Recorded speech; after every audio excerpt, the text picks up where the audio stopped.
The D.C. Court of Appeals has unanimously rejected former President Trump's claim that he has total immunity in the federal 2020 election case against him. The three-judge panel writing, quote, "For the purpose of this criminal case, former President Trump has become Citizen Trump with all of the defenses of any other criminal defendant. But any executive immunity that may have protected him while he served as president no longer protects him against this prosecution." Now, the former president responded by saying, quote, "A president of the United States must have full immunity in order to properly function and do what has to be done for the good of our country." Come on in, Jesse Weber, NewsNation legal contributor. Lots of questions for you here, Jesse. But I guess speak English to me would be the first one. What did the court actually rule, and what does it mean?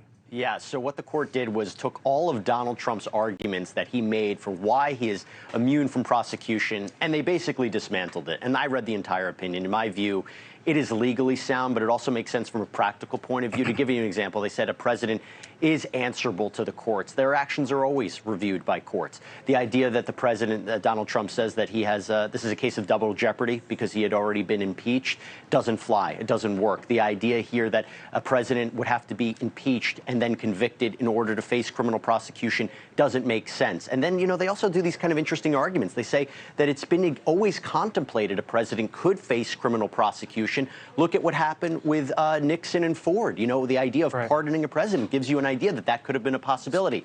So what they did was created an opinion that, in my view, is very hard to poke holes into. It doesn't mean that the Supreme Court won't take it up, but the ideas of where they would disagree with this court becomes kind of limited, in my view. Do you think the Supreme Court takes it up? So that's a great question. Look, here's what I think. I think on one hand, you know, if there was an issue where this hadn't been resolved, like the 14th Amendment issue that they're going to hear, there's such a split across the country about what the answer is there. They have to resolve it. This one, this immunity issue, has been defeated at every level. So on one hand, you say, why would they take it up? There's nothing for them to resolve. They may see kind of a point here and there, particularly regarding the president's authority regarding the election.